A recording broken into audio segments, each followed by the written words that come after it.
How's that for a slice of fried gold? You think this is a fucking costume? This is a way of life. I'll be back. There's a flesh wound. I'm not gonna hurt you. I'm just gonna bash your brains. Take your sticking paws off me, you damn dirty ape! I'm sorry, Dave. I'm afraid I can't do that. It's alive! It's alive! It's alive! I guess everyone's entitled to one good scare, huh? Can't see it, but I'm wearing Batman pajama pants. Like, You know what? I am comfy. I got slippies on. If someone had asked me, what pants do I think Todd A. Davis is wearing today? My number one guess would have probably been Batman pajama pants. That's fair. I've known you long enough to know your fashion choices. And that's why we're talking about David Lynch today, who directed Batman. Can you imagine? Can Holy you imagine? shit. Can you Oh imagine? my God. Dream come true, honestly. What would his villain be? I have What been would- listening to Taking Shape as an audiobook about the Halloween sequels, and I did not know this, but originally for like Halloween 2, David Lynch was on Carpenter's list. Wow. Yeah, I doubt he would have accepted the offer, but you know. I think a David Lynch Batman would take place from the time Bruce Wayne falls through the little hole to the time he lands. And it would just be this kid falling for 2.5 hours. Weird shit going through his head.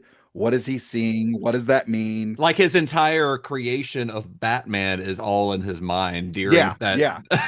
Yeah. That weird ass scarecrow scene where he gets sprayed, with the stuff. That's the movie. I mean, I do The think entire that movie, that. if I was going to say if David Lynch directed a Batman movie, Scarecrow would probably be his guy. Yeah, You know? Scarecrow or Hugo Strange. A lot of the psychological villains. I feel like Mad Hatter with the dream world, that sort of thing. Yeah, who's the guy with the doll? Oh, the ventriloquist. Maybe that guy. Maybe. He'd have a really fucked up ventriloquist That because would- we don't get a lot of Arthur in the That would be books. James Wan's Batman. Guy would be the doll. He likes his creepy dolls. Well, I think that's bonus content. Is we'll do David Lynch's Batman. Don't tempt me. I have No. enough to do. I will fall down that rabbit hole. Todd's going to write a whole script and try to convince us to play it out, and then we're going to say no.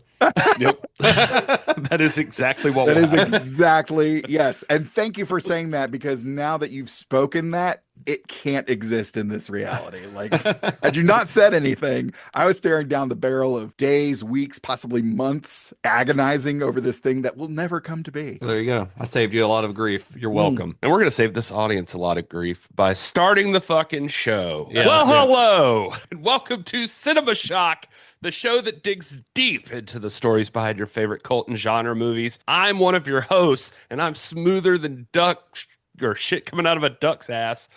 I'm Gary Horn. That would have been a better line if you had said it smoothly. Yeah. Maybe that's the irony of it, is that duck shit's really bumpy and corroded and crooked. And You have not spent a lot of time around ducks, have you? I'm not a duck aficionado, no. Well, I don't have time to go research duck shit, fellas. I mean, what else are you doing? I can't. I'm your other host, Justin Bishop. And I'm Todd A. Davis, your other host, who's currently experiencing a psychogenic fugue. So if I suddenly turn into a different guy halfway through this episode, don't worry, everything's fine. Thank you for joining us as we continue our exploration of David Lynch's later career in our series titled David Lynch Between Two Worlds. All right, so in our last episode, we discussed Fire Walk with Me, a movie that kind of closed the book on Twin Peaks and in a way marked the end of one era of David Lynch's career. That film was a critical and commercial failure in 1992, and it would be another 5 years before Lynch made another theatrical film. That's the longest gap he's had between films since Eraserhead came out, basically. Oh, wow. Now, that long interim had really nothing to do with the performance of Fire Walk with Me. With his deal with CB 2000, which we talked about in that episode, he could really have gone directly into another film if he wanted to, but he needed to wait until the right idea, something that he could fall in love with, coalesced in his imagination. Turns out he was looking for Robstein the whole time. That's all you need, honestly. God, we'll talk about it when we get to the soundtrack section, but that needle drop just hits hard. It's so fucking good. every time it's used. We'll get to it. That's in like several hours from now. Jesus Christ. Well, when Lynch finally found that idea that he was looking for, it took him and us somewhere completely unexpected. So dim the light, lock the doors, and check your front porch for a mysterious videotape, because you are listening to the last podcast you'll ever need about Lost Highway. We've met before, haven't we? I don't think so. At your house, don't you remember? No, I don't. As a matter of fact, I'm there right now. That's crazy, man. Call me. I think there's no such thing as a bad coincidence. I like to remember things my own way, not necessarily the way they happened. Someone broke in and taped us while we slept. Is that you? Are both of them you? We have to get out of here. Why didn't you tell me anything? It's been a pleasure talking to you. If I ever found out somebody was making out with her. He'll kill us. October Films invites you to take a trip on David Lynch's Lost Highway. I told you I was here. How'd you do that? Ask me.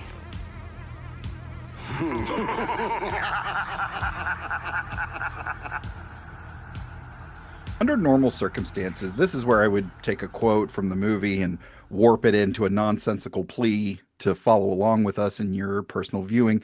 But for this episode's subject matter, I feel compelled to drop the artifice and say, I really don't think there's anything here that we could spoil for you. However, we are going to be discussing some very specific techniques used to make Lost Highway. So unless you have a great understanding of the physics and chemistry of motion picture photography, you might want to watch the movie first so you know what the hell we're talking about. And then you'll at least be one step ahead of the actors. This is going to be great, Gary. This is going to go great, considering Todd's spoiler warning is already showing his hand. Yeah, he's already starting off with the right attitude. I feel good about it. Yeah. I'm eyebrows up, positive energy, but honesty. So yeah, this is going to be interesting. Well, before we get started, a quick shout out to our Cinema Shock Plus supporters. As you know, if you're a longtime listener of the show, those Cinema Shock Plus supporters get early extended episodes of every episode dating back to the beginning of our first David Lynch series. That's when we started that. Those bonus episodes include bonus segments that we don't release anywhere else. So if you want to be a member, join the club at cinemashock.net. So we often hear Lynch talk about, and we've talked about this. We talked about it a lot back in that first series. I feel like every episode almost, this idea comes up. The idea of catching ideas.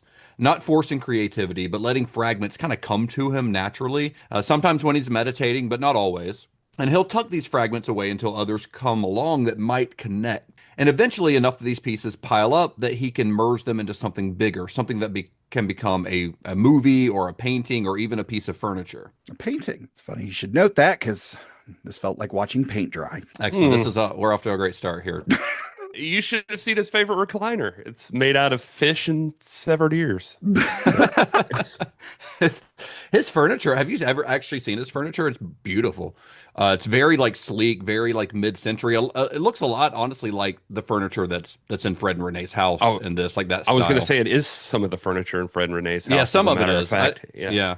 Well, if you recall back in our Blue Velvet episode, we talked about how that movie came about through this exact process. In our episode on that film, we told the story about how years earlier, while he was working on Eraserhead, Lynch caught the first fragment of Blue Velvet without really knowing what it might turn into. Now, that fragment at the time was just a texture and a color, which together formed the title, Blue Velvet. Naturally, that brought to mind the Bobby Vinton song of the same name, which gave him kind of the mood of the whole thing.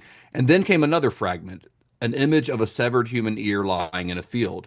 Now, it would be years before these elements fused into the film that we know today. It's really too bad this guy never made a porno. Now that I make that joke, I remember that in this one, he kind of does. Yeah, I mean, there's a snuff film in it. I mean, it's not a real snuff film, I don't think. Probably not. Probably not. But seriously, this process, which Justin just laid out perfectly, is so fundamental to understanding Lynch. I'm like, I think I'm finally just like really into it now. And it's the polar opposite of how most movies are made. And I think that's always good to remind people sometimes, like up top. Like, it's just something I've had to latch on to this whole series. Like Hollywood, when they're making a movie, you feel like they have like a blueprint, like a log line, 3-act structure. It's there's like an architectural way that these movies are made, and Lynch is literally like, I mean, in the way he describes it, he's like a deep sea fisherman. He's just sitting in his subconscious, just throwing out the line and waiting for a bite, and then he just has faith in whatever comes up into the boat. But that's why his films feel like dreams, right? Because they're not structured like normal stories. They're structured like emotionally linked moments that your conscious mind has to assemble really later, which is interesting. And it was tough for me to wrap my brain around too, the first few things I had seen of Lynch's, but I think I'm finally like, I've grasped it and have started to really love it. And Todd someday will join us. But we'll see. Yeah, but to him, it's not just like a metaphor. It's like how he genuinely views how he creates. He believes that's his creative process. Yeah, he believes like ideas exist outside of yourself, and they're in some kind of abstract territory. They're just floating around, and the goal is you make your conscious mind big enough so that they like fly into your airspace, and you literally, these are his words, shoot them down, grab them, and take them home. Have you been reading Catching the Big Fish? Yes. Yeah. Have you been listening to Catching the Big Fish? Yeah, I have it on audiobook, and it's him reading it. It's really good. And I mean, I don't know if that was where that was from, but that line, I know I grabbed it from one of those books. Yeah, I mean, but that's his, like, Catching the Big Fish talks a lot about his view on how his creative process works, and a lot of it ties into his practice of transcendental meditation. Catching the Big Fish does definitely touch on that a lot, but I feel like that concept, the way that he is just allowing things to come to him without trying to consciously think about, oh, let's write a movie about this. He's allowing these like stray ideas to come to him, and then he's deciding which of these ideas fit each other and how can I link these together and create something out of it, which it's fascinating because it is a very different creative process than almost any other writer out there, especially movie writers, because like you said, when you do it that way, you can't follow the like Sid Field 3-act structure. Near the end of when he was filming Firewalk with Me, he had another one of these idea fragments come to him.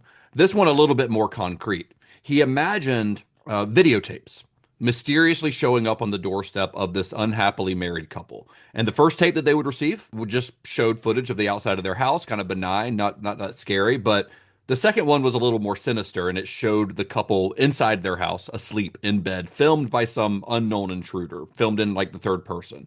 So, a pretty terrifying idea, but not yet a story. So Lynch tucked it away and let it percolate while he worked on other projects. That's such a good term to percolate, because it's fitting for David Lynch, isn't it? Yeah. Well, and we're just talking about it being a deep sea fisherman, and would you believe it? There is now a fish in the percolator. What? Damn it. And now that I said it out loud, I can't help but wonder if that's what that fucking line from Pete and Twin Peaks is about. It might be, actually. Shit. Lynch, you bastard. What else was I thinking here? Oh, he talks about ideas, like I mentioned, existing in the abstract territory, and you make your mind big enough to catch them, all that stuff. So in one interview, like when he was talking about that videotape thing, he was literally describing it like bait on a hook. Like he keeps that in his brain, and then it's his first small idea, and then those ideas attract other ideas to them. It's like it's creative gravity or something, like pulling it in there. And I don't know. And it's like, it's so weird because it seems like he's just like has so much faith in this process that this is a potent piece of bait I can throw out there, and now in time stuff's gonna come because I'm thinking about this a lot. Mm-hmm. It's like more, what's the way to put it, like it's not like intellectual like you would think of piecing something together. It's just like intuitive, like you just know it's going to happen. Yeah, I mean, Lynch has said in interviews that he doesn't consider himself an intellectual like writer or artist. Like because he doesn't, that's not where he's pulling from. He's pulling from somewhere kind of more instinctual and primal, as opposed to he's feeling through the process rather than thinking through the process. He actually, there was one line I just remembered too where he talks about it. He describes it as falling in love, that sometimes it's like a short-term infatuation, and then sometimes there's a longer feeling, and sometimes they return later for a rendezvous. And that's why he was able to get Fire Walk with Me out so quickly, because he was already in love with the idea of Laura Palmer. So he was able to write that, right after the show. He didn't have to let that percolate because it had been on his mind for years. Whereas when he was working after Fire Walk with Me, he didn't want to rush into another project because he was waiting for that idea that he could fall in love with. But in the meantime, despite the failure of Fire Walk with Me, the commercial failure of that film, it didn't really like kill his career or anything. He had plenty of stuff to keep him busy, plenty of projects to work on. In 1992, not long after Twin Peaks went off the air, he reunited with his Twin Peaks co-creator Mark Frost for another TV show. This one was titled On the Air. This is kind of a surreal sitcom, Lynch's first real foray into full-on comedy. It was set in 1957, one of his favorite eras, and it followed the behind-the-scenes disasters of a TV show called The Lester Guy Show, which is this like live TV variety program where everything that could possibly go wrong did. And Ian Buchanan, who Twin Peaks fans will remember as Dick Tremaine, he was the main character, the title character. He starred as a washed-up movie star named Lester Guy, while an actress named Marla Rubinoff played a character named Betty Hudson, the bubbly ingenue who somehow always saved the show from total collapse. So they produced 7 episodes of the show, but only 3 of them made it onto the air before ABC pulled the plug due to low ratings. And the rest of the series never aired or was commercially released in the US at all. And the only reason that we can see it today, because you can find it out there on the internet, the only reason is because it was released on a Laserdisc in Japan. Because remember, David Lynch is and Twin Peaks, like huge in Japan. Have you guys seen any of On the Air? No, I did not get to the see. premise sounds interesting. Yeah, I bought a bootleg of all the episodes of it, but I haven't had time to watch it yet. I've seen clips here and there. What's interesting about it, from what I've seen though, is it's one of those sitcoms that doesn't have a laugh track, which is very common now. But in 1992, people did not know what to make of that. Yeah. So I wonder if that had something to do with it, it not being very well received. It's because people just didn't, that wasn't a thing back then. When I read through the notes and saw that, I was like, oh, so it's like 30 Rock in the 30 Rock in the 50s. Yeah, exactly. I mean, that I made that comparison in my head too. Oh, okay. Yeah, behind the scenes on a TV variety show. I mean, it's very similar, but it's also, David Lynch and Mark Frost. If the humor that's in Twin Peaks is any indication, it's probably going to be fairly absurd humor and not your typical like sitcom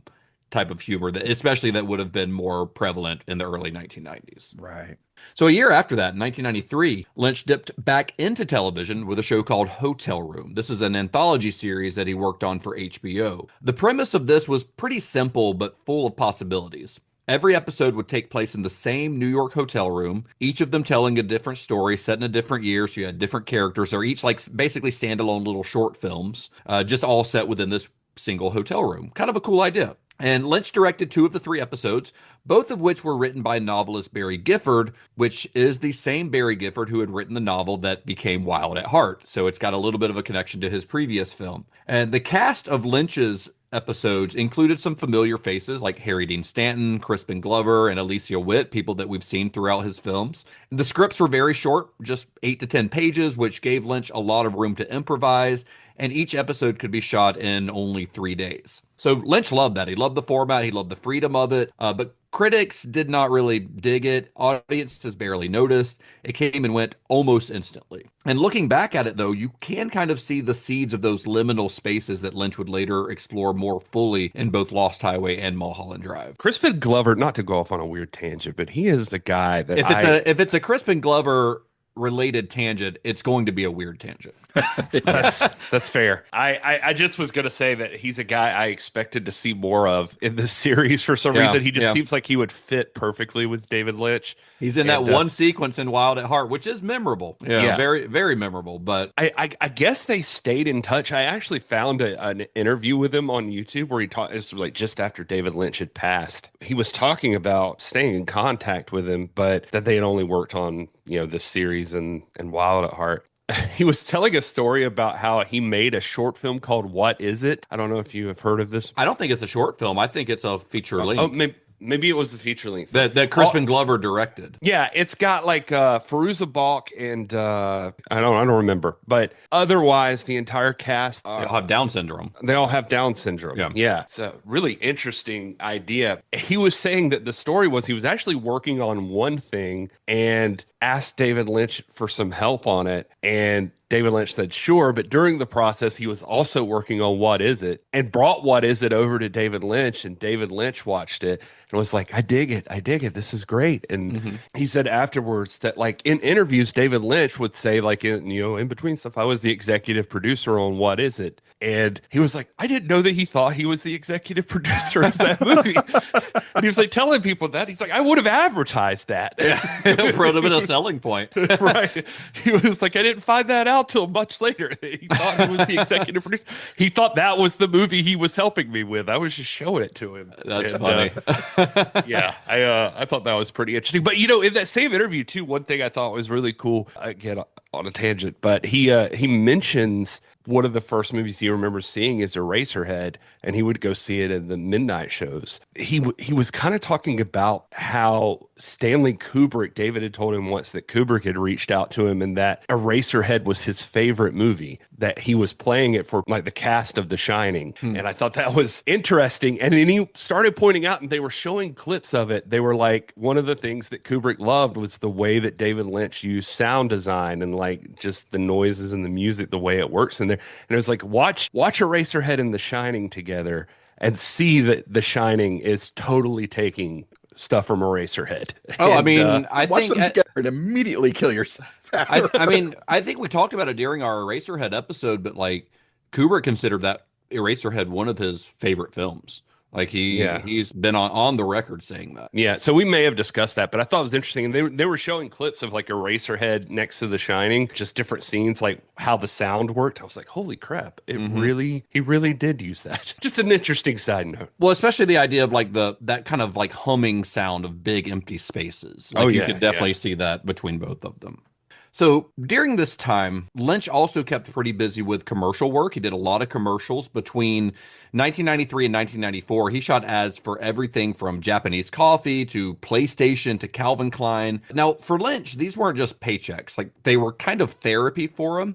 He later admitted that he needed work, like any work, to keep the what he called the black cloud away after the failures of Twin Peaks and Fire Walk with Me. But even in these 30-second spots, I actually watched a big compilation of them earlier today.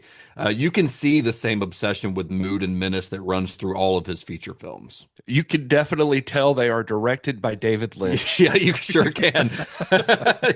Every single one of them. Yep. I mean, they're all pretty great commercials, but they're all like, I cannot imagine just like you're watching television and one of this like Obsession by Calvin Klein ad that's been directed by David Lynch comes on and you're like, what the fuck is going on? Right.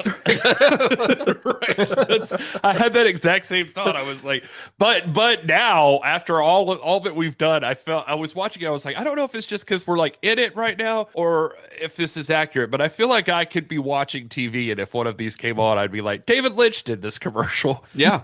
The Michael Jackson Dangerous intro. Did you see that? Oh yeah. That one is, it couldn't be directed by anybody else but David Lynch. Like it's got Michael Jackson's head in like the bubble that looks like the mom from Elephant Man, which we know Michael Jackson was obsessed with the Elephant Man. It's got a lot of like the imagery in that one specifically is like nobody could even come up with this but David Lynch. They're pretty wild. I would highly recommend Googling or going on YouTube and just searching David Lynch commercials. You can find pretty much all of them on there. They're all in various levels of quality, but they're all on there and they're all worth watching, I think. I think the whole thing with all of this, or the fascinating part to me, was that he might have seen it as keeping the black cloud away. And I mean, I did read as well that I mean, he really talks about that there was like 2 solid years of like it being real heavy. And but he's doing the thing where he's just keeps working until stuff happens, and it's almost like he's forging the next thing while he's doing this he's stuff. exercising his imagination almost, it feels like. Yeah, you got to keep in practice a little bit. Well, and I was looking at this stuff and I was like, maybe I keep saying this, but I was like, maybe I'm going nuts, or maybe I'm too deep into this now. But I feel like a lot of these things, he's building the tools to make Lost Highway, whether he realizes it or not, or that's just naturally how it works, or whatever the case is. But if you really think about it, like piece by piece, like I didn't get to see really any on the air, but just reading about it being a failed sitcom, it's like this live show and things are falling apart and everything. I just started thinking of it as like, oh, here's Fred, and he's having this like breakdown, like his reality's breaking down, and that's kind of interesting. I wonder if that thought was there for him. And like hotel room being these like, I don't know, I was thinking about like how it's these people coming in and out and like different stories and the different thing, and I'm like, Lost Highway almost plays like there's different like different segments of stuff happening that's just I don't know, it's just interesting to me. And the commercials, like any of those commercials you watch, that black cloud that was over him, that atmosphere, it's in those commercials, like a ton of them. And so it just feels like there's this menacing, like the whole world of Lost Highway is like slowly coming into fruition in those commercials. And almost feels like we talked about earlier, he was building furniture, and he designed some of the furniture that's in Fred and Renee's house, and like I think the table is one of them or something. But he's like building things, and then that's almost as important as him writing like dialogue for somebody. Like he's like building this stuff, and it's slowly morphing into like, oh, I am creating this world of Lost Highway, it feels like. Well, even if he didn't know it at the time. Yeah, exactly. Yeah, because he did continue during this time to work on a lot of that stuff. His paintings, his photographs, like he was doing a lot of photography at this time. Furniture, which we mentioned earlier, he continued to work on that. He like really got into furniture at this time, and I think he even had an exhibition of furniture like at an art gallery solely of furniture that he'd built during this time.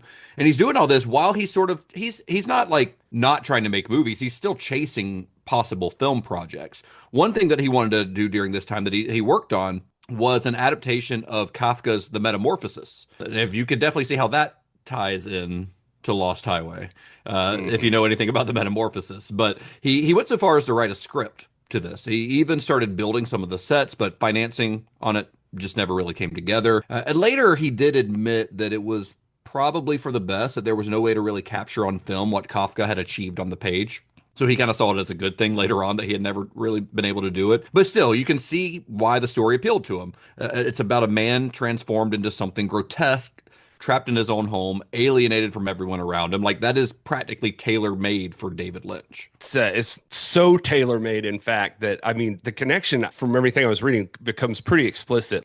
Two pieces of evidence for that would be, like, Barry Gifford in one interview I saw literally described Lost Highway as a story where characters from Wild at Heart meet Kafka. Yeah. And so there was good. That. The second, on the official shooting script, apparently, I forget which book I was reading this in, but on the cover of it was a picture of Franz Kafka. So they literally on the cover of the Lost Highway script. On the cover of the shooting script for Lost Highway. That's cool. Yeah, it was there. They knew it was there. Yeah. And then with his Fire Walk With Me co-writer Bob Ingalls, who had, we had talked about, he had been one of the head writers on Twin Peaks for years, most of the run really. Lynch wrote an absurdist script called The Dream of the Bovine, the story of 3 guys living in the San Fernando Valley who are actually cows but don't know it. So they're like doing cow things. They're like sitting in a field chewing grass and watching cars go by, but they don't realize they're cows. Like that's what this script is about. I tried to find a copy of it. It is not anywhere on the internet, although I do think somebody bought it at that David Lynch auction a few months ago. So maybe that somebody will scan it and put it out there or publish it or something, because I want to read it because it sounds silly and I just think that's fun. But Lynch had hoped to cast Harry Dean Stanton as one of the guys, along with his neighbor at the time, Marlon Brando. Him and Marlon Brando were kind of friends, and they lived next to each other. He gave Marlon Brando the script, but Brando took one look at it and reportedly called it pretentious bullshit, which is rich coming from the guy who starred in The Island of Dr. Moreau, honestly. I got to be honest, that story does not surprise me. But yeah, even in these failures, I could still see raw code for Lost Highway being built. Yeah. I'm not sure I've ever respected Brando more. Well, you haven't read the script, Todd. It might be your favorite thing. Well, now here's the thing. I say that that's more of a joke. Honestly, I feel like if he had given this to John Lasseter, that would be a Pixar movie that I would stand in line for. Like that sounds so silly that like it can only be a cartoon. Yeah, I mean, it's definitely they were very much fully leaning into comedy at this point. I mean, he tried comedy a bunch of times. I mean, On the Air, obviously, but also One Saliva Bubble that he wrote with Mark Frost before Twin Peaks. Like that was a full-on comedy. He just had a hard time getting comedy off the ground. The one time that he did was On the Air, which didn't last. But I think David Lynch is very funny. Like, I mean, I wouldn't describe his movies always as very funny, but except for, parts of Twin Peaks, obviously. But he himself is a very funny person. He always like comes across to me as like him and Sam Raimi have the same sense of humor or something. Like I feel like they, just like innocently goofy. I don't think that David Lynch is like necessarily an innocent guy. He just sounds innocent, and I think his humor is innocent. But while I do want to say, while I'm tempted to side with Brando, that's the easy way out. Again, I might be going nuts. But I even look at moments like this and that movie, as silly as it sounds, when I think about the metamorphosis with Kafka, the transformation, the concept of transformation and that kind of thing. It even seems like with the Bovine movie, it's being played for laughs, but it's about men who are something else and they don't realize that they don't know who they thing. are. Yeah. Yeah. They don't really know who they are. And so I'm like, it's comedic, but it still also feels like it's a reframed version of Lost Highway in a sense. That's true. Like he's still working towards it. And, but I do want to say, you talk about Brando and I thought like, oh, he's probably an ass himself or something, but this is the Lynchian twist, because I think it's in Room to Dream, I'm pretty sure, when Lynch is telling that story about Brando rejecting how absurd the cows sound. He didn't just like drop it there. He pitched another idea. And the other idea that he pitched was he just wanted a movie where he and Harry Dean Stanton dressed as women, drank tea, and ad-libbed the whole thing. That's what Brando wanted to do. All right, I retract my earlier statement. Oh, I would watch that. David Lynch loved it. He called it, quote, fucking incredible. And, but, I mean, that's not a concept that would work for every actor, but those two guys, I would watch that. Yeah, I could watch Harry Dean Stanton just sit and talk for 2 hours. That's legit. And I looked up at that time, and Brando was doing stuff in drag at that time. Like he had appeared on like a talk show in drag or something, and like I don't know what new changes were going on in his life that he was experiencing, but yeah, he wanted to do drag and drink tea with Harry Dean Stanton and just have David Lynch shoot it, I guess. I don't know. The gifts that we were not given. Right. Oh man. So, well, needless to say, Dream of the Bovine never got made, as we know. Then in 1995, Lynch was invited to take part in Lumiere and Company, which is this global, it's really cool, this global project celebrating the 100th anniversary of cinema. So the people behind this, they asked 40 directors from around the world to make a 55-second short using the original Lumiere brothers camera. So they restored some of their original cameras, the Lumiere brothers being pioneers of movies. They practically invented the movie camera. So they restored these cameras and they asked these directors to make this short film, but they had to use the same strict conditions as would have been used in the 1890s. They had to do one continuous shot, no artificial light, no editing except what could be done in camera.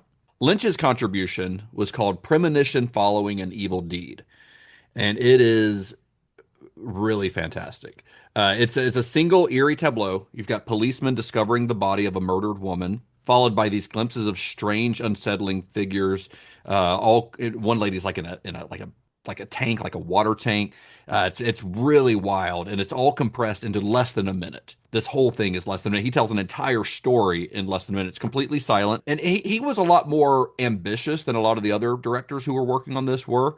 Like Spike Lee, like a lot of big directors were working on this, but Lynch was doing stuff that was like using techniques that they fit within the confines of what he was supposed to do for this project.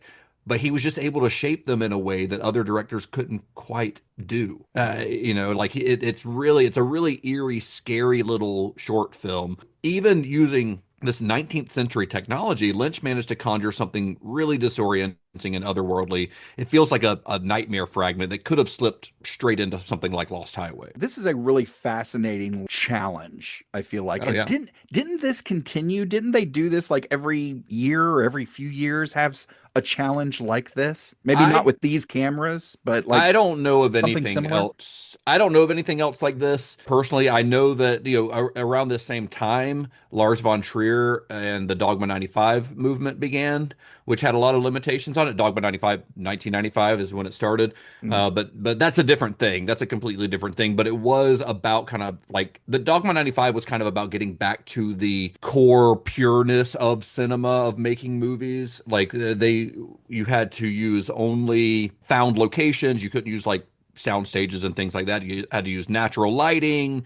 Like they had a lot of like limitations on what they could and couldn't do that they self-imposed upon themselves. And it kind of imploded on itself because it ended up being it's very incredibly pretentious. Not that there aren't good movies that came out of that movement. There are, but it got to a point where they're just like, I think we're done. I think we've said what we need to say by doing this. Let's move on. I think the one that kind of broke it was Dancer in the Dark when Lars von Trier did that, which was 2000, so about 5 years later. And there were some techniques that he wanted to use in it that, like the musical scenes in that movie, that didn't fit the Dogma 95. Because I think one of the rules, like all the sound had to be natural as well. Like, so I think if you want music, it has to be like you've got a musician playing music behind you, or which something. doesn't work for as ambitious as he wanted the musical scenes in Dancer in the Dark to be. Yeah, but that's the closest thing I can think of. But that's kind of a different but related sort of challenge. The atmosphere of Premonition was wicked. It is so cool. Yeah, and it looks wild too. The one take thing threw me off because it definitely has like scene changes. So that you can do scene changes, but you can only do like each scene. You're not going to have like over the shoulder like reaction shots. So each scene is a single take. So let's say you had two characters together, you're not going to show a close up of one and a close up of the other. I think that's what they're meaning by that, because they do say you can edit what you can edit in camera, and he does this thing where he like cuts to black, and it'll stay black for like 3 or 4 seconds, which when you're shooting for 55 seconds, like that feels like a lot of time. Yeah. So it'll cut to black and then go to the next scene, and that scene in like I guess it's like a laboratory or something where the lady's in the water. It's like this naked woman in a water tank, and there's this like sound of electricity, and like it's real spooky.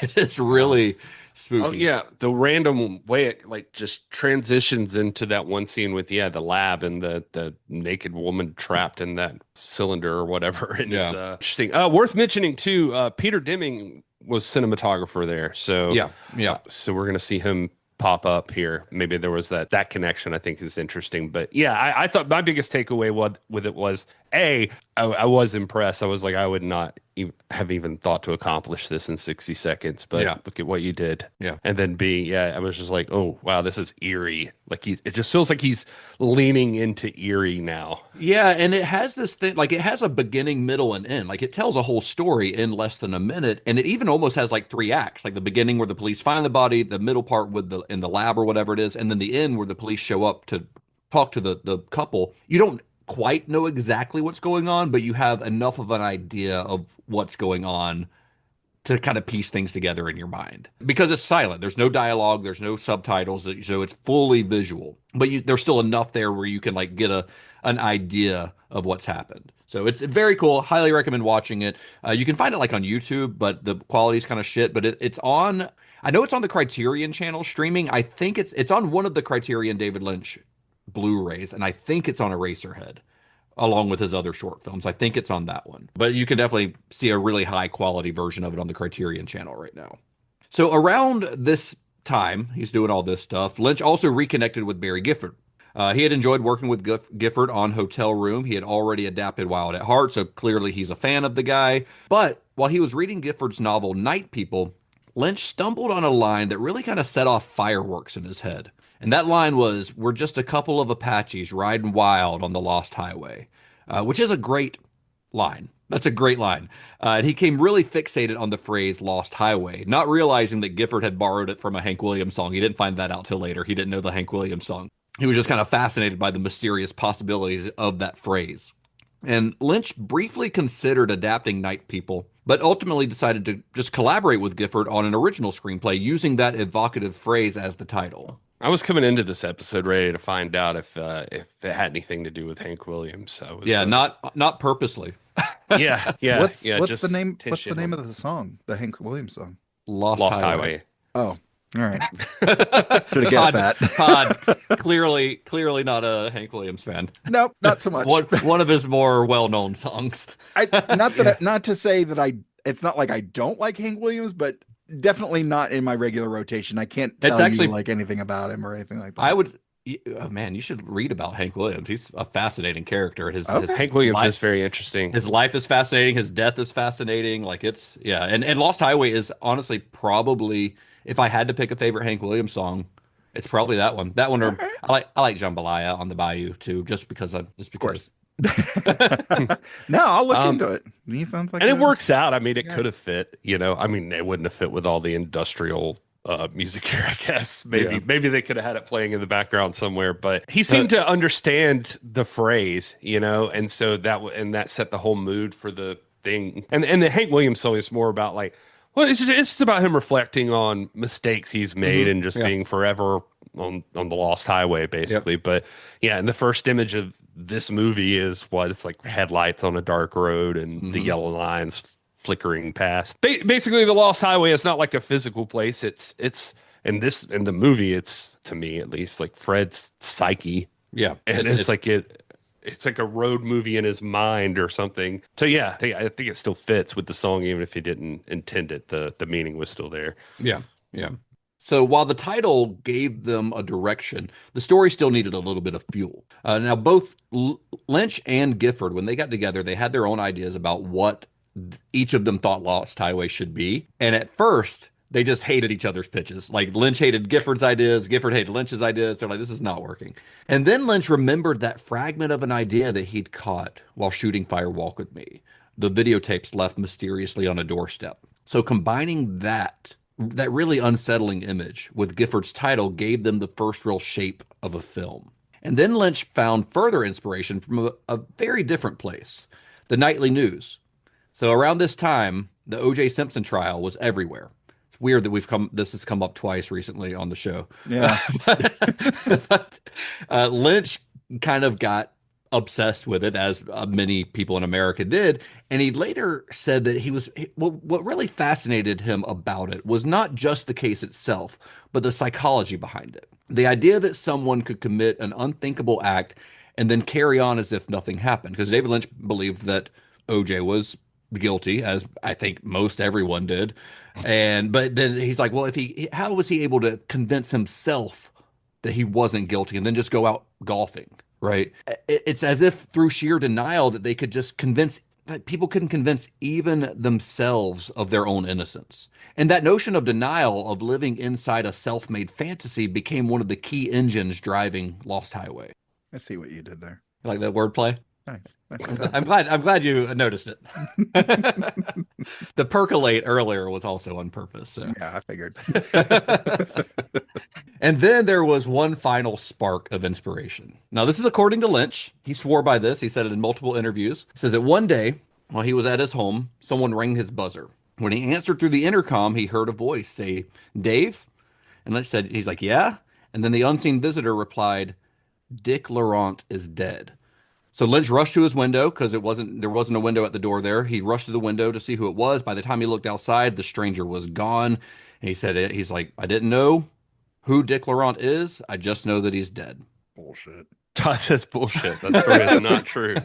Obviously, we can't say whether or not it's true, but Lynch has told this story multiple times. It's in Lynch on Lynch via Chris Rodley, which is a great book of interviews by David Lynch that I've used extensively. That's where I first saw this story, but it has been repeated, consistent across multiple interviews. So it's not just like a one-off thing that he told Chris Rodley, something that he's been consistent on saying. So whether it's true or not, I don't know, but it's a good story. So yeah, I did have the question of, were they really looking for David Lynch? Because they said like, "Hey Dave," I think was also part of the story. Or was it somebody who thought this might inspire him? What's the point of it? Could be why like did if they do you this? Because if you're delivering news like that, you get the address right. And if it was a random person doing this, I'm like, does this person know they caused a movie? Did Did they find Dick Lawrence family later? I mean, if you were a David Lynch fan and you found his house, because he's lived in this house for years at this point, I mean, I wouldn't put it past some fans to just walk up to his intercom and say something weird just to see what happens. Right? It could happen. That is plausible. Also, I true. thought to myself, I could picture David Lynch just randomly paying people and being like, at some point, I need you to say something to me. Weird.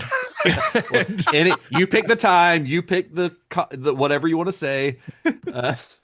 Right, just because he believes that will spark something, that potentially it will hit at just the right time. And so it was like, this was it. And that way I kind of buy it. Like, this is the final spark. It's all the fragments start coming together here. You got the Kafkaesque stuff we were talking about before, the mistaken identity, the OJ trial, like him being able to switch that on and off. But the Dick Lawrence is dead. I felt like that was, when I saw that, it was just like Lynch 101 to me, because that's just like a piece of weird information from the void comes in. Like, no other context. It's just like something weird happens, and then it immediately tells you, like, all right, now we're getting into dreamy weird shit. And, the wheels start spinning, and yeah. And so, like, reality is now off the table, and this is the thing that starts it. And so it just felt like he's done this before. That wouldn't be the first weird thing he's done to kickstart a story. So with the script finally taking shape, Lynch began assembling a cast. One of the strangest ensembles of his career, to be honest, mixing Hollywood veterans, rising stars, and some truly unexpected faces. For the role of Fred Madison, the brooding saxophonist whose jealousy and repression drive the first half of the story, Lynch cast his friend and neighbor Bill Pullman. And really strange casting at the time, if you think about it, because Bill Pullman was mostly like known for romantic comedies, like, While You Were Sleeping or something like that. Or, a year before this movie came out, he was the president in Independence Day. So, like, vastly different from what he's doing here. So he's kind of playing against type, but Lynch liked his look for it, for this role. So he approached, I believe, Bill Pullman and asked him to come in for it. And Pullman really dove into the role. He dyed his hair black. He kind of obsessed over Fred's shoes. He even learned how to play the saxophone, although his wild solos that we see in the film were ultimately dubbed by a jazz musician named Bob Shepherd. Yeah, let's go ahead and put some air quotes around the word play. It's pretty rough to listen to, man. Oh, I love it. I mean, it's not... Of course you do. I was listening to the soundtrack today. I think it's fun. I mean, it is like when they were recording that in the studio with Angelo Badalamenti, Lynch kept like pushing the guy to like go harder. Like I think he told him, like, you're not getting savage enough. You need to go more savage with the way you're playing. He would say, like, crazier. Yeah. No, there's no feeling there. Yeah. And he just, yeah. Because the way it plays in the film, it almost plays like Fred is like, this is like sex to him. Like, this is because sex to him, as we see later on, doesn't go that well. So like, this is sort of his, like, his real way of expressing himself, of getting that energy out, is through his musicianship. So he's playing it with that same kind of ferocity that he probably wishes he could have in bed, with his wife. 100%. It's like the whole key to the character is like, it's like his internal monologue is how they saw it, I think. And like, it was just him just getting that out. So like, he was pushing Bob Shepherd to just go nuts on this thing. And I think Shepard even said, like, he couldn't repeat that again if he tried. He was just all over the place. I had the same thought too. I remember I saw this movie in the theater, and I mean, part of the reason of that was A, the soundtrack, which we'll get to, and then B, like, guys like Bill Pullman, who I had just seen in like Independence Day, loved him as the president. Casper. And so I was like, surely this is going to be a blockbuster movie, and did not know what I was getting into there. That might actually be my first David Lynch movie, honestly. Yeah, you saw it in the theater? This one, yeah, because I remember I went to the theater to see this because Nice. I love the Smashing Pumpkins, and I was on there, and I wanted to hear it in the movie, and I had seen, I know, like, the Perfect Drug from Nine Inch Nails. Anyway, we'll talk about all that, but Yeah, we will. and then it's just this totally different performance from like Bill Pullman coming in there. Well, to get inside Fred's dark headspace, Pullman says that he read books on psychopathy like The Mask of Sanity and Without Conscience. He mentions those in a Fangoria interview that I found from the time. And in those interviews, he admitted that Lynch never really explained what the film, quote unquote, meant to him. But that's kind of part of the gig with David Lynch. Like with Lynch, you just sort of lean into the mystery. All right, let's be real. You do the safe picture and you do the art picture. You show up on time, know your lines, do it the way the director wants, get paid, and maybe you can ask for more money on the next thing. If that's what you mean by lean into the mystery, sure. I mean, this is an actor who is trusting David Lynch as an artist to Yeah, guide because that's him the through vibe it. I got like watching the behind the scenes stuff is everybody's just kind of like, okay. I mean, it's David Lynch, so okay, but like nobody seems to have a clue what they're doing. Yeah, but they trust that he's going to craft this through filming and through editing, which he often uses the editing as a major part of crafting his films, like we talked about during Fire Walk with Me. And they trust him enough to know that, like, I might not know exactly what's going on in the moment, but I trust that this guy, because he is an artist, he is going to put this together in a way that is profound. You know, he doesn't seem to go so even hard on like dialogue as much as physicality, like how he wants you to even act. I in that Crispin Glover interview, he was talking about Wild at Heart, and he said, you know, that was one of the most meticulously directed scenes I've ever had. Was like, I guess, him outside, you know, doing that weird shit he was doing, and he was saying it wasn't so much like lines. He was saying it was just like how to move, like. He was like, if it had been any other director besides David Lynch, he's like, I feel like I would have been very uncomfortable with how specific he was with like what I was doing. But I think people get used to that. And like with Pullman, like we're kind of saying, I mean, it's kind of standard procedure. Like he seems to give them like certain lines. Pullman said that he would get phrases like, okay, now total kabuki, 50% kabuki, 50% mysterioso. You had to kind of like get in the groove. And what does like, that mean in your head? And like, how do you translate that? Yeah. But I think that's cool because that allows the actor to translate that in their own way, which two different actors might translate something like that in different ways, and you might get different performances. But that's kind of part of the fun of the way that he directs that. Yeah, he almost described it. I think it was him describing it. He was saying it was like more of a mood to inhabit than a motivation to work at. I thought that was kind of neat. And then the only thing that Pullman, I remember in one interview giving that he said was like a really good line that when he was talking to David Lynch about the lines is Lynch was like, I just need you to really remember this line. And the line was I like to remember things my own way. Yeah. How I remember them, not necessarily the way that they happened. Yeah, which like, is that's obviously basically the skeleton key of this thing. Yeah, that's a big one. Like that one has to be like basically word for word to kind of unlock the movie. But when Pullman talks about that, when he talks about like it being a mystery and him not really knowing what the movie means necessarily when he's reading the script, like he wasn't saying that he was frustrated by that. Like he embraced it. Like some actors might hate ambiguity, but he was basically saying that was part of the adventure with working with David Lynch. Now, for the dual role of Fred's wife, Renee, and her doppelganger, Alice, Lynch cast Patricia Arquette. Now, she admitted, and she said this in interviews since, that she was nervous about the part, especially the nudity that it required, which is, considerable. But she had long admired Lynch's work, and she saw Lost Highway as a chance to reignite her career, which had kind of stalled a little bit since True Romance. So to prepare, Arquette even visited some dominatrix clubs. She later described how she studied the power dynamics between submissives and dominatrixes, sometimes with customers like literally paying to be used as furniture. Like she's kind of studying these people. And she paid attention to the little like tiny facial cues in those exchanges. And she said that helped her to understand what she called the echelons of humiliation that her characters move through. Honestly, that should be the new name of our podcast. Echelons of humiliation. Right. Filming those nude scenes, though, turned out to be some of the most difficult work of her career.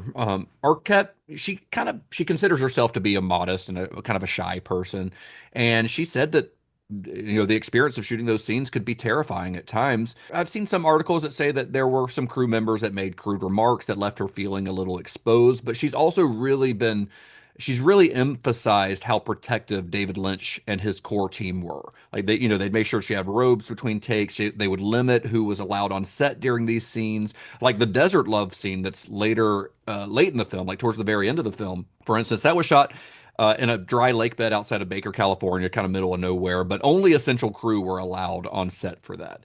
So it was a tough shoot for her, but I think the result is one of the film's most indelible performances. Like Arquette's dual turn as both Renee and Alice really gives Lost Highway a lot of its mystery and danger. Okay, this may be getting a little bit ahead of discussion of what Lost Highway is, but just for me, do you guys think it's Renee and Alice or Renee / Alice? I don't think there's a right or wrong answer to that question. Okay. I think my personal take on it is that they are two different characters. I don't want to say two different people, but two different characters. Because again, like watching behind the scenes, she said that was a disagreement that she had. I mean, not like an angry knockdown drag out or anything, but like Lynch was viewing it one way and she was viewing it another way. Like when David Lynch talks about people trying to find the meaning of his films, he doesn't the reason that he doesn't like to necessarily explain them is because he wants you to bring your own interpretation to it. And that probably extends to his actors as well. Just because it means one thing for him doesn't mean that it means the same thing for someone else. And he's fine with that. I was going to mention, I mean, there's some obvious like references to, I think that he was thinking of like with Alfred Hitchcock and like Vertigo. Yeah, Vertigo, like that. Obviously. She says in interviews, and maybe there's like different variations of the story or different times they discussed it, but she in one longer interview I read said that she went to him and asked like, what is happening here? What is this? And all that he would say to her is, quote, "What do you think, Patricia?" And she said that that's what he said to her. And so she thought about it. And so that she was trying to ask herself that question and understand it. And she specifically said that she was playing two projections from within the mind of what she called a psychotic misogynist. And she argued that Fred kills Renee because he can't control her and believes she's unfaithful. Then when his mind creates an escape, the fantasy woman he creates is Alice, who is still a dirty whore and a monster he can't trust. And so they're both like villainous female archetypes, like Jezebel or Salome is what she said, filtered through his insecure and hateful psyche. This is her describing it. But she was basically saying that his misogyny was so strong that even in his fantasy world, she turns into a nightmare for him. Like it just seeps through, basically. That's interesting because he disagreed with that take on it? I did not see that. Todd was saying they had an argument about it, but I did not come across that. Like gotcha. She just said he kept saying, "What do you think?" And that's when she worked out that story. Which is a great explanation, but then it calls into question. And again, I don't want to get too far into this because I feel like Justin's going to ask us about this later about what Lost Highway is to us. But like that explanation of who Renee, Alice, and or / whatever, then it calls into question like, okay, so is this a time loop? Are we seeing her in the past? And again, the idea of time and the passage of time shakes the core of that notion. So well, I think that's why I said there's not like a right or wrong answer necessarily, because this is not like a neat, like where you can come up with a perfectly neat explanation, which I think we'll talk more about that when we discuss our thoughts on the film later on. But I mean, your thoughts are going in the right direction as far as things you should consider when you're trying to figure out Lost Highway, you know? I will say too that she does talk a lot in interviews about the nudity in the film, and that she, although being usually modest and that not being a thing she wanted to do often, felt it did make sense for the role for what they were trying to achieve. So I think that partly comes from the misogyny aspect of it. Yeah. Like, these are purposeful things that they're tackling in the narrative. She sounds like a badass, honestly, because she said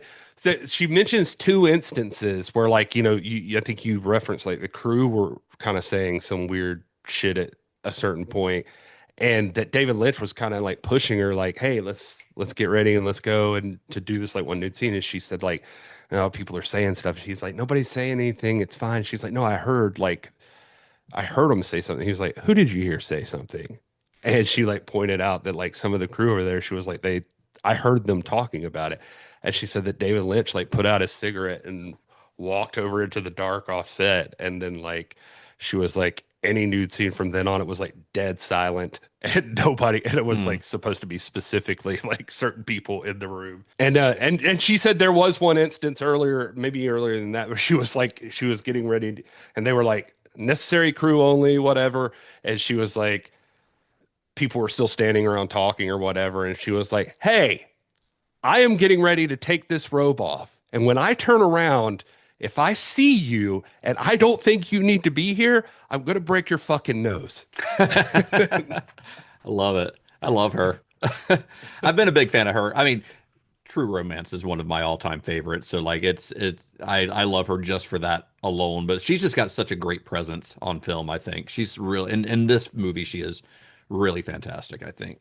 So moving on with the cast, for the role of Pete Dayton, Lynch wanted someone who felt like Fred's complete opposite, someone younger, raw, unpredictable. And he found that in an actor named Balthazar Getty.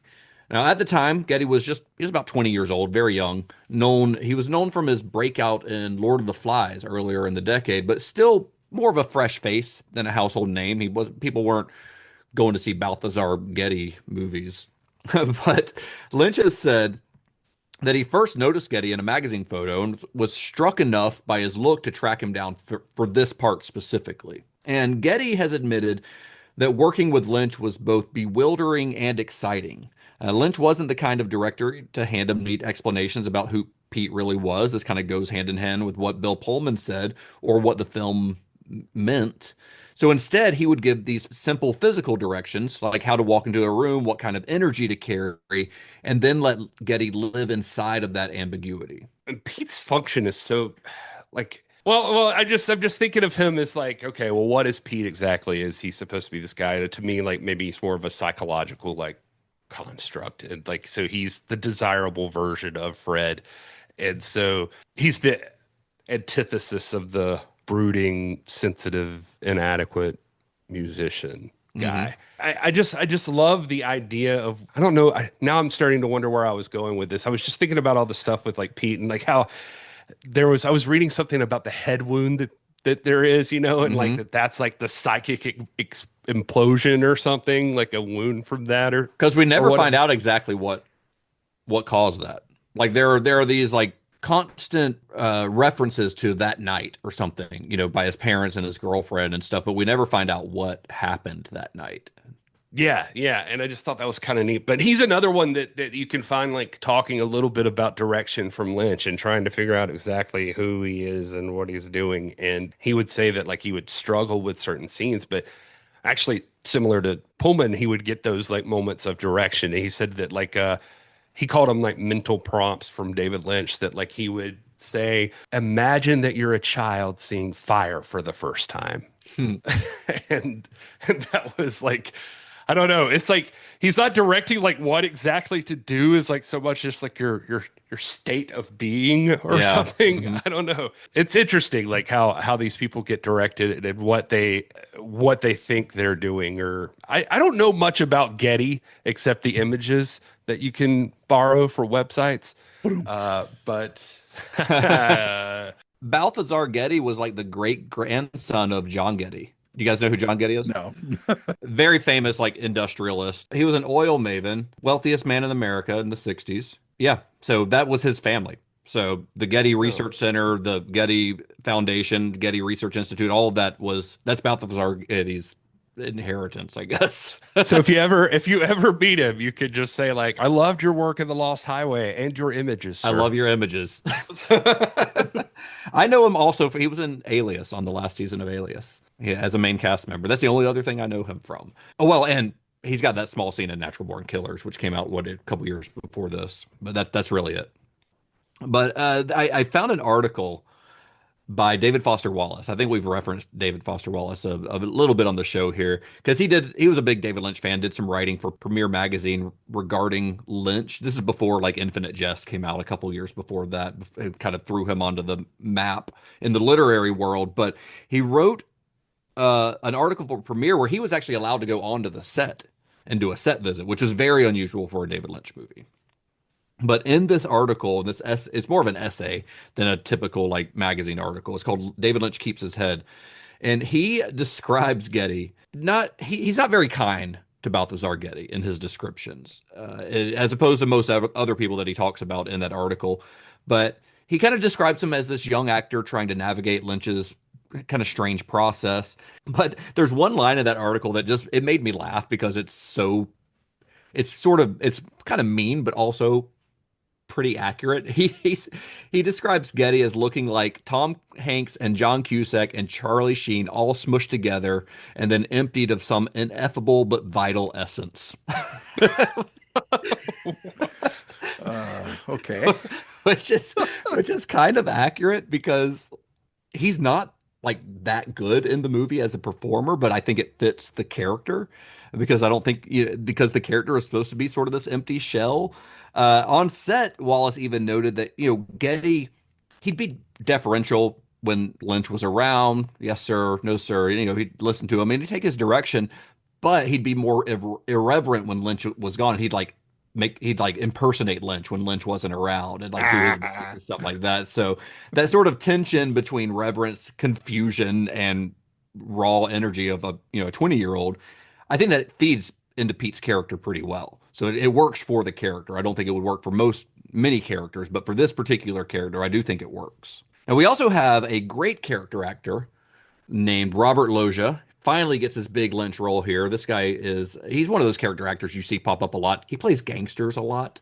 He's just got that vibe to him, But here he plays a volcanic gangster by the name of Mr. Eddie, which is later revealed to also be Dick Laurent. So the story here goes that years earlier, Loggia had tried to audition for the role of Frank Booth in Blue Velvet. So he's left waiting. He goes to Lynch to talk to him about the role. And he's left waiting for hours because Lynch was distracted. He was like working on a scene with some other actors. And after waiting for a while, he was told, "Oh, you can like, I guess Lynch's assistant or somebody was like, oh, we're not going to get to you today. You can go home." And he was pissed. So he stormed into David Lynch's office and he unleashed this profanity-filled tirade. And it didn't help him get the role. He did not get cast as Frank Booth. I think by this point, Lynch already had his sights on Dennis Hopper, but that explosion left an impression. And years later, when Lynch was looking for someone to play Mr. Eddie, he actually remembered that. And in fact, that real-life tirade inspired the road rage scene in Lost Highway. So remember, kids, if you ever scream profanities at a job interview, it might just work out in your favor. Hey, legendary character actor, you were mean to me. Can you do that again on camera, please? But it works. It's a memorable scene. Yeah. It feels like he's about to have a stroke during it. Like he is Yeah. I worry about his health during that scene. I did see like moments like Loggia said, like in that scene, like the direction he was getting was mostly like, "You're whispering, Robert. What are you doing? There's no power in your voice. Get louder." And nope, still whispering. He kept getting him to go louder and louder and like angrier and angrier to the point where Robert Loggia was like, "I'm like, this is like really over the top." But he's like, "No, keep going, keep cranking it up." I kept reading like analysis of this movie, and they're like, "Well, he's the paternal Dick Laurent, Mr. Eddie. He's the paternal, like he's the super ego in Fred's psyche, and he's trying to enforce the fucking rules of the road and all of this stuff." But then I also, when we were doing Twin Peaks research, there was on my DVD set, there was a random interview with Michael Anderson, who plays the man from Another Place, or the arm. And he goes like, la, la, la, la, la, la. Anyway, he told this story about being with David Lynch, and they were driving along, and on those curvy roads, he said that a guy started tailgating them, and he remembered it very clearly. The guy was tailgating him and just like honking the horn, and he's like, "Dave," he's like, "this guy's going crazy," and he's like, "Just flip him off or do something." And David Lynch is like, "No, we don't have time for that. We're thinking about other things." And then he like pulled off on the side of the road, and the guy passed and went on. He's like, "I can't believe you stay so calm about these things." And he was like, "But then the next fucking year, I saw Lost Highway." That was him getting all of that out of his system. Right. That's funny. Have you guys ever driven on those roads? That's the Hollywood Hills.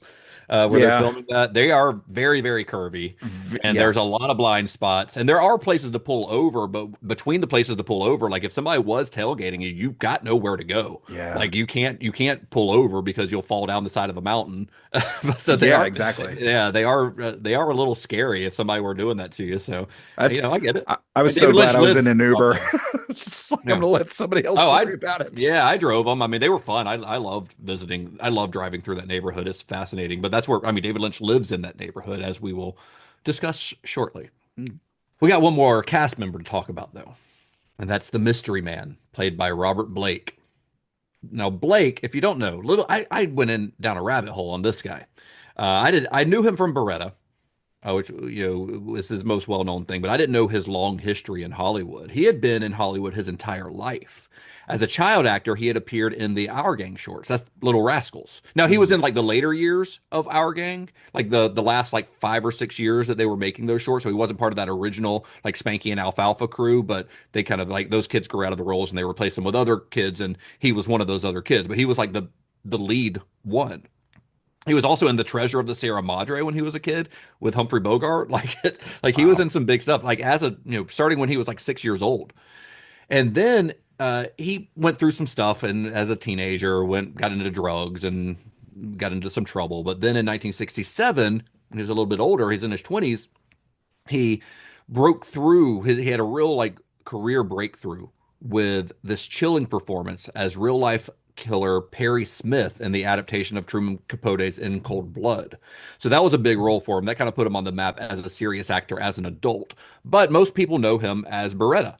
Beretta was a tough-talking plainclothes detective who was the lead character in the TV show of the same name in the late 1970s. And that show was a big hit. So it went on for, I don't know, 4 or 5 seasons probably. Now, by the mid-90s, Blake wasn't exactly in high demand. He was known to be pretty difficult to work with, to be honest. Like, people didn't want to work with this guy. But David Lynch had always admired his work. And after meeting him socially in Los Angeles, he couldn't shake Blake's presence, and he asked him to take on the role of the mystery man in Lost Highway. And it was actually Blake himself, apparently, who devised the character's kabuki-inspired look. Chalk white makeup, shaved eyebrows, slick black suit. That was all Blake's idea. Although, and that surprised me, because it definitely recalls earlier Lynch projects with pale-faced figures in The Grandmother, like the little boy in The Grandmother, the lady in the radiator from Eraserhead, even like Wyndham Earle and Laura and Leland Palmer in Twin Peaks at different times sport this look where they've got the stark white face and the black lips. He doesn't have black lips in this, but he's got dark lips. But so it was really surprising to me that was actually Robert Blake's idea. But David Lynch had to have seen it and been like, yeah, that's definitely like my thing. So that's going to work out pretty well. Now, Blake admitted that he never really understood the script, but he knew that his job as the mystery man was to feel demonic and uncanny. And it works. It's an incredibly uncanny performance. It's surprising they were able to capture the creepiness that is Robert Blake. Just Rob, just stand there. Yep, just stand there. Camera's on, right? All right. Well, and the thing that's fascinating, he doesn't do like a creepy voice or anything. He does his regular voice. What's creepy about him is like Lynch is like insightful enough to pick somebody who's kind of outside of the system a little bit, and like you wouldn't, he wouldn't be as recognizable as some people. And then like his performance is restrained. It's he could have done anything, I guess, but even though he didn't understand quote a fucking word, he was but he also said Lynch just spoke a different language. So but he could have done whatever, I guess, but he chose to do almost nothing. Like just that he's the simplicity of it is it looks terrifying just being there. Yeah, that makes it creepier, I think. That he's also nonchalant about it. Like that makes it a lot scarier than if he had like gone big and gone like tried to be scary. Instead, he just let his presence be the scary thing. not necessarily the way he played it, which I think works really, really well. Now, if we're curious, I did get Barry Gifford in one interview said that this character is, quote, the first visible manifestation of Fred's madness. So he is the embodiment of his repressed guilt and paranoia. Yeah. So anyway, there you go. If you're curious about what he's doing there, At least what Barry Gifford thought he was doing there. That's a fair point. Yeah. That's yeah. So he's almost like, he feels like the Bob of Lost Highway. Yeah. Is where I was going with that. Yeah. But yeah, just this like malevolent spirit thing floating through the movie. And what makes Blake's casting in the role even more unsettling in hindsight is what happened a few years later. In 2001, some of you may know this story, but I'm going to tell it in case you don't. But in 2001, Blake's wife, Bonnie Lee Backley, was found shot to death in Robert Blake's car outside of a Los Angeles restaurant. It was like his favorite restaurant in town, this Italian restaurant that he always went to. And Blake claims that he had gone back inside the restaurant to retrieve a handgun that he had left at the table. I forgot my pistol. So he goes back in, gets his gun. The gun was later proven to not be the murder weapon. There were ballistics done on it. It was not the murder weapon. But when he returned to his car, he found his wife dead. And prosecutors argued that he had orchestrated the killing, but the evidence was mostly circumstantial. And then after a lengthy, very highly publicized trial, not unlike O.J. Simpson, Blake was acquitted of murder in 2005. I didn't kill her. How could I? I had to go back inside for my gun. We've all done that. You're going to pay your check, and then you leave the gun on the table. But I didn't even have my gun. How could I have done it? The story, I almost went down an even bigger rabbit hole on this, but I wanted to keep it with it because I could talk for like half an hour about this case because it's so fascinating. But Bonnie Lee Backley Robert Blake was her 10th husband. Whoa. She had a history of like, jeez, star fucking, I guess is the best way to say it. Like latching onto older men, some of them famous. Like before Robert Blake, she was involved with Marlon Brando's son. And there was this whole paternity thing between whether she got pregnant and whether it was Robert Blake's or Marlon Brando's son's child. It turned out to be Robert Blake's. So there was there's the motivation that a jury could definitely see there in that case, because it's like she's doing some pretty shady stuff. She would like write to men in classified ads and get them to send her money, like lonely men. And it's like she seems like a pretty shady person anyway. Also shady is that Blake, like this restaurant he went to, had their own parking lot, right? But he didn't park there. He parked like 2 blocks away behind a dumpster and then walked to the restaurant. So that's a little questionable, right? That's sus. Yeah. Yeah. So there's a lot of things that you're like, no, he definitely like probably killed his wife. Also makes more sense now that Robert Blake, when he was talking to Lynch about it, the role was like, I don't understand what a fucking thing in this script means, but I know I'm living it. Well, when the case was, being covered on the news, it drew a lot of comparisons to O.J. Simpson, because there's another celebrity accused of killing a spouse, another sensational trial that ended in an acquittal that a lot of people disagreed with. And Blake did walk free, like I said, but the trial effectively ended his career, and Lost Highway would be his final film role. And he died just 2 years ago in 2023. Oh, O.J. Simpson's murdering people stopped his film career too. So eerie similarity. And both of them also went to civil court over the same thing. But O.J. of course ended up back in jail. Robert Blake did not. O.J. went back in jail because he was like robbing somebody. He robbed somebody. It's like armed robbery in Las Vegas. It's so weird. It's like, wow, dude. Like take your pass to like steal his own stuff back. I think it was or something like that. But at the time of Lost Highway's release, Blake's casting was seen kind of like another eccentric David Lynch choice, taking a faded TV star, putting him in a role that felt both terrifying and weirdly kind of camp. And critics singled out the Mystery Man at the time as one of the film's most memorable creations. Like when people think about Lost Highway in retrospect, they're usually thinking about the Mystery Man because he's such an iconic image.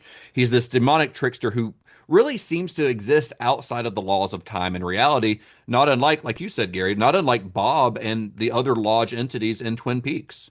I gotta admit, I was not expecting to laugh at this movie, but when his face is on Arquette's body, it's like, what the Yeah. is this Scary Movie too? What the fuck? What the fuck am I watching?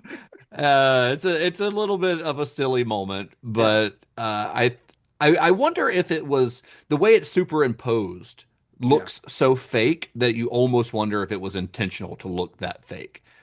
Because he's done stuff like that before, David Lynch has, to like stuff that looks intentionally fake. He's going to do it more in the Twin Peaks: The Return. Even there are some moments in Twin Peaks: The Return. There's one specifically that I'm thinking of where it's like, I know you had the technology to make it look more realistic than that, so you made the artistic choice to make it look that way. So I don't know if that's the case here. I didn't find anything about that, but I definitely thought about it when I was watching the movie.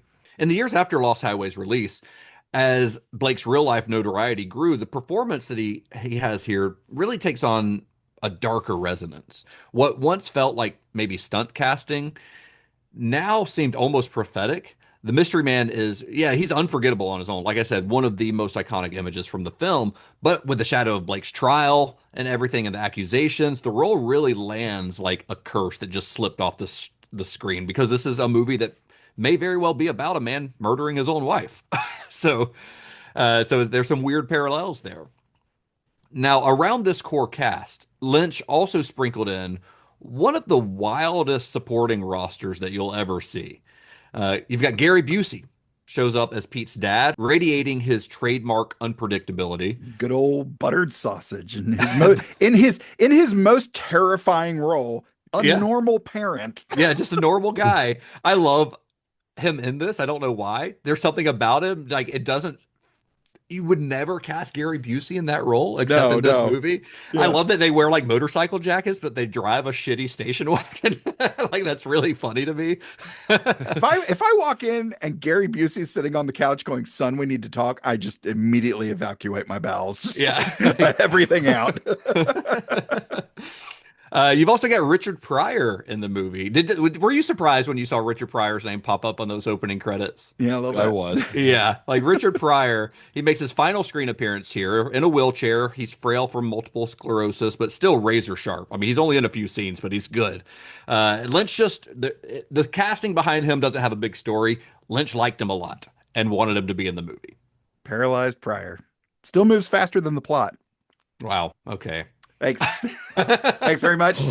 I'll see myself out. David Foster Wallace has a really good take on it, I thought, with the Richard Pryor thing, and it kind of leans into the Gary Busey thing. But he was arguing that the casting was, he said, quote, coldly, meanly so, because it forced a dissonance between the frail and palsied figure we see on screen and your memory of the vibrant, iconic comedian that you're used to seeing.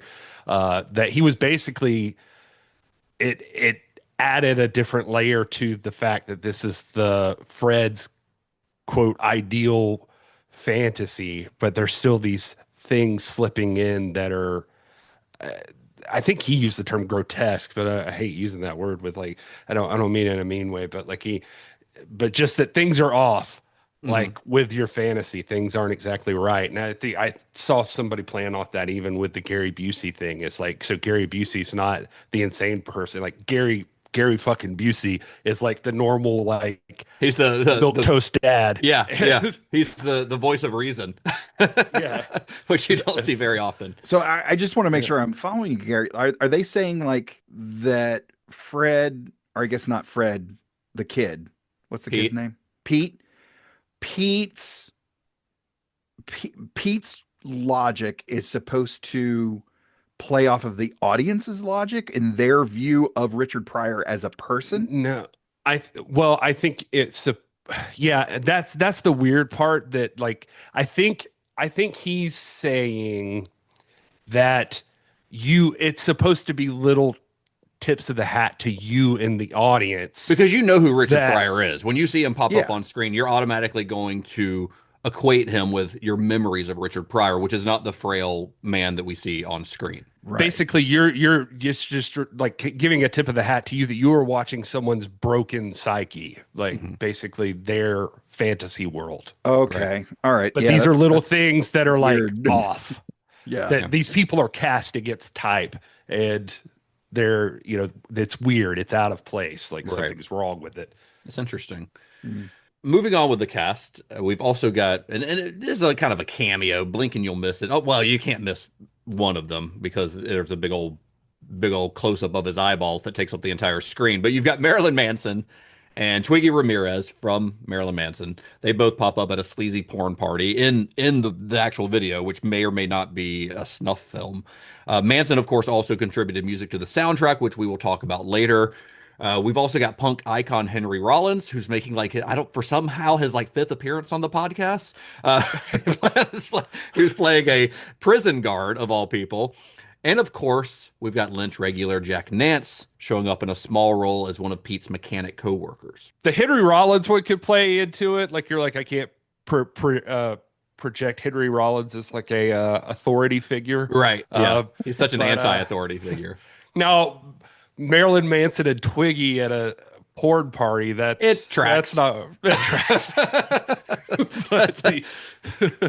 Yeah, and so I don't know. That one doesn't work. He's another casting choice, by the way, like Robert Blake. That it's like later on down the line, people are we're going to see there's somebody needs a nap segment. People have a problem with that, but it's like people didn't know that Marilyn Manson, was a creep or anything during this time. I mean, you know, he played one on TV, but you didn't know that.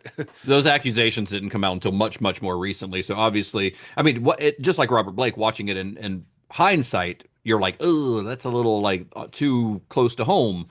But obviously, David Lynch, when he cast him in 1996, did not have that thought in mind because that wasn't a thing yet. I mean, Marilyn Manson was fairly new. I mean, I think only his first album was out by 96, right? Yeah, and he was just a shock rocker kind of guy, you know. There are also a couple of interesting footnotes here in the cast that I wanted to mention. One of which I just thought was cool. It is that cult actress Mink Stole, who we all know as one of John Waters' Dreamlanders. We talked about Mink a lot during our John Waters series. She's appeared in everything from Pink Flamingos. I mean, even dating back before that, they grew up together, you know, all the way up, you know, Cry Baby. Like she is one of, other than Divine, probably the most well-known of David Lynch, or excuse me, of John Waters' regular actors.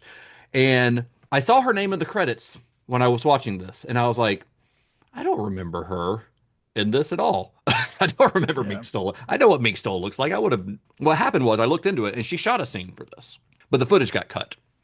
But you still hear her voice in the film, and so you still see her name in the credits under the character that she played in that scene, but they cut the footage and just use it as a voiceover. The voiceover happens when Bill Pullman's character is first seen in jail, and Henry Rollins and the other guard are taking him down the stairs to his cell, and you hear the voiceover saying, "We, the jury, find the defendant guilty. She was the jury forewoman." That's her voice right there. And then the judge also says something, and the judge we never see in the movie either. He was also only a voice credit, but that was Mink Stole.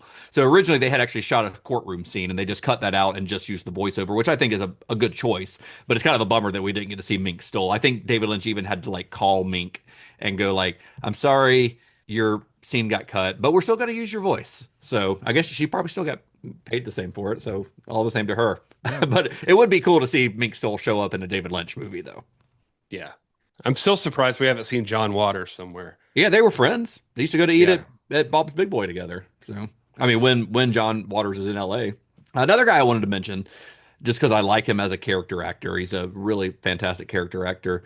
We've seen him in Seven and The Crow. His name is Michael Massey. He appears here as Andy, the shady porn producer that ends up with quite the headache by the end of the movie. But he's like one of those guys. He's just got such an intense face. Like he's never not played a guy who's like creepy or shady or villainous in some way. He's never played the romantic lead, this guy, because he's just got that face that, you know, the kind of face that Lynch likes to have kind of lurking around the margins of his movies.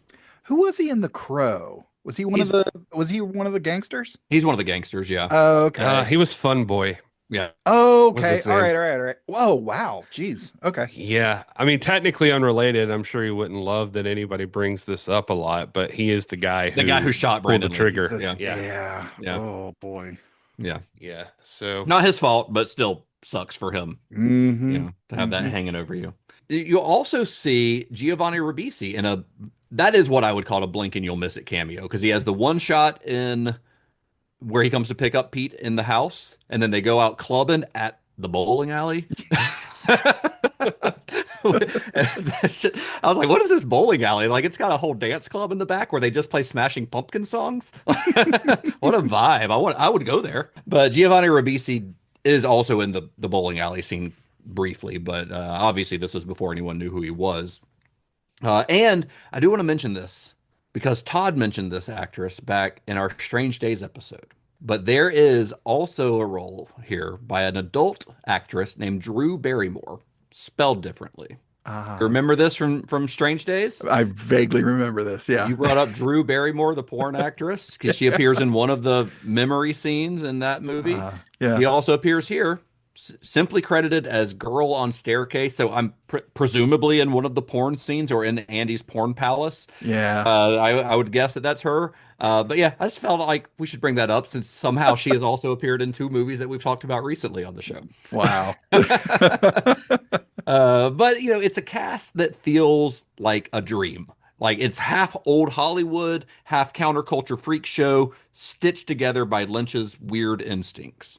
And I think that's where we will leave things for now. We've set the stage. We've met the cast, one of the strangest ensembles Lynch ever assembled.